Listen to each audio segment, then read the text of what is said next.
శ్రీ మహాగణాధిపతయే నమ. ఐం మహాసరస్వత్యే నమ. శ్రీ లలితాంబికాదేవియే నమ.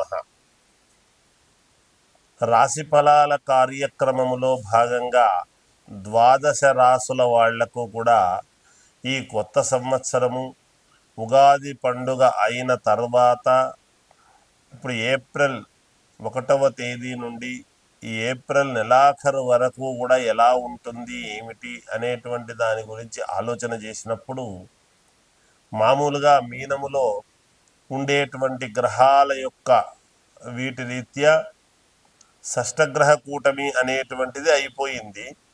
కానీ పంచగ్రహ కూటమి ఇంకా ఉన్నది. 5 గ్రహాలు మీనములోనే ఉంటున్నాయి. అలాగే కేతువు కన్యలో ఉంటూ ఉన్నారు. ఇక్కడ మనం ఒకటి తెలుసుకోవాలి.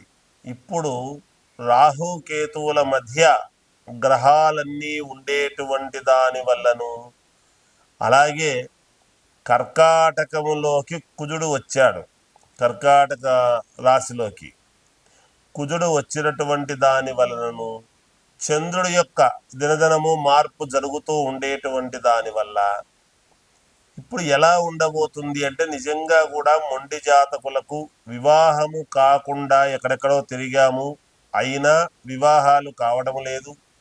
అలాగే ఉద్యోగములో ఉన్నతమైనటువంటి అనుకూలతలు కలగటము లేదు అనేటువంటి వాళ్లకు. ఎందుకు ఆ మాట అంటున్నానంటే కుజుడు వాక్కు, విత్తము, కుటుంబం ఇవన్నీ కూడా అనుకూలించేటువంటి దానికి. సంతానము కావాలి అని అనుకునేటువంటి వాళ్లకు సంతానము కోసమును కుజుడు యొక్క ప్రభావమే కదా. అందుకని ఎవరెవరికైతే కుజదోషాలు లేదా కాలసర్ప దోషాలు అనేటువంటివి ఉంటాయో, ఈ 12 రకాల కాలసర్ప దోషాలు ఏవైతే ఉండబోతూ ఉన్నాయో, రాసులు ఫలానా రాశి అయి ఉండవచ్చును, కానీ ఇప్పుడు పంచాంగం రీత్యా అసలు ముందు రాహుకేతువుల మధ్య గ్రహాలన్నీ ఉంటున్నాయి.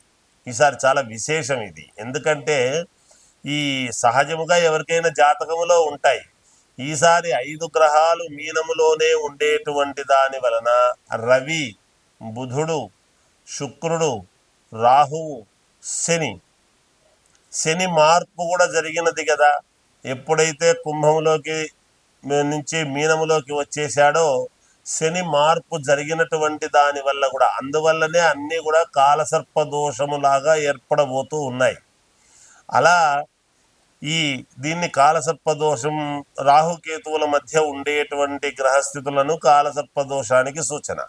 ఇటువంటి సమయాల్లో గనక ఎవరికైతే నిజంగా కూడా ఎవరెవరి జాతకాల్లో కాలసర్ప దోషాలు ఉంటాయో, లేదా వివాహము కావాలి అనుకునేటువంటి వాళ్లకు, సంతానము కావాలనుకునేటువంటి వాళ్లకు, లేదా డబ్బులు అప్పులు ఇచ్చి రావాలి అనుకునేటువంటి వాళ్లకు కానీ, మామూలుగా ఫైనాన్స్ డిపార్ట్మెంట్ వ్యవహారాల్లో ఉండేటువంటి వాళ్లకు కానీ, ఏదైనా ఉదయం లేచినప్పటి నుంచి బిజినెస్ వ్యాపారాలు డబ్బుతోనే కదా జరుగుతాయి.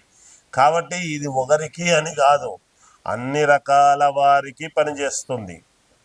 అందుకని ఎవరెవరి జాతకములో అయితే తీవ్రమైనటువంటి ఇబ్బందులు ఉంటాయో, మొండిగా ఉండేటువంటి జాతకాలు ఎవరైతే ఉంటాయో వాళ్ళవి ఒక్కసారిగా ఇటువంటి సమయాల్లో గనక చేసుకుంటే, ఏది పరిహారాలు అనేటువంటివి గనక ఎప్పుడైతే చేసుకుంటారో శీఘ్రముగా ఫలితాలు రావటానికి అనుకూలవంతముగా ఉంటాయి. నిజానికి ఈ సంవత్సరము అందరికీ చాలా అనుకూలవంతముగా ఉంది.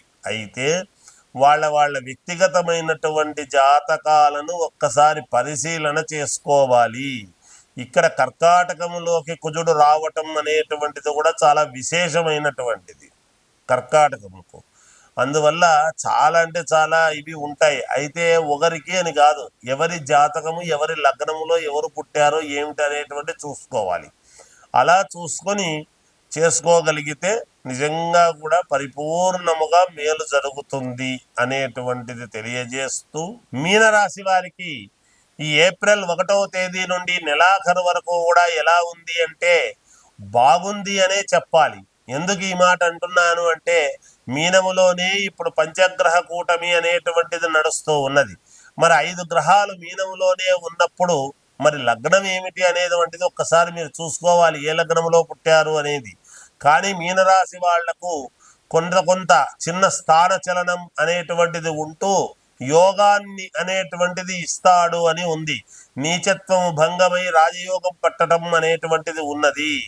మంచి ఉద్యోగము ఉన్నట్టుండి అనూహ్యముగా కొన్ని పనులు మీకు అవుతున్నాయి అనేటువంటి సూచన తెలియటము,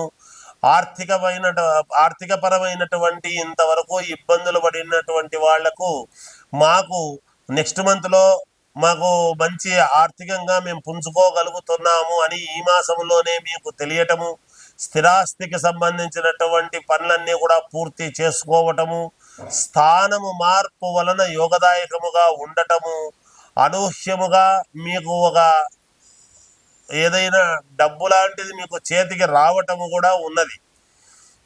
అది డబ్బుగా వస్తుందా, స్థల రూపకముగా వస్తుందా, స్థిరాస్తుల రూపకముగా వస్తుందా అనేటువంటిదే ఆలోచన చేయాలి. కోర్టు పరమైనటువంటి సమస్యలు క్లియర్ కావడానికి సిద్ధముగా ఉన్నాయి. ఏది ఏమైనా మీరు జాగ్రత్తగా వ్యవహరించి అడుగులు గనక వేశారు అంటే, 1-2 సార్లు ఆలోచన చేసి గనక అడుగులు వేస్తే విజయము అనేటువంటిది మీ వెంటే ఉంటుంది. ఆరోగ్యపరంగా బాగుంటుంది.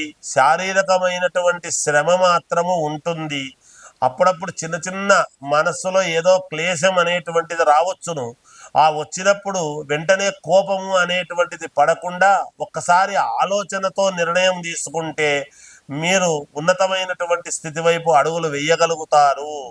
చాలా యోగదాయకముగా ఉన్నది. విద్యార్థులు కొంచెం అధికముగా శ్రమపడాల్సినటువంటి అవసరం ఉన్నది. ఇక సినిమా రంగంలో ఉండేటువంటి వాళ్ళు, సీరియల్స్ తీసుకునేటువంటి వాళ్ళు కొంచెం జాగ్రత్తగా అడుగులు వేయండి, మేలు జరుగుతుంది. రాజకీయాలలో ఉండేటువంటి వాళ్ళు చాలా జాగ్రత్తగా అడుగులు వేయవలసినటువంటి అవసరము ఉన్నది. ఎందుకంటే చాలా దగ్గరి వరకు వచ్చి మీకు అది తప్పిపోయేటువంటి అవకాశాలు ఉన్నాయి కాబట్టి జాగ్రత్త వహించండి. ఏది ఏమైనా వ్యక్తిగతమైనటువంటి జాతకాలను ఒక్కసారి మీకు నచ్చిన వాళ్ళ దగ్గర పరిశీలన చేసుకోండి. విజయాలు పొందండి. జయోస్తు.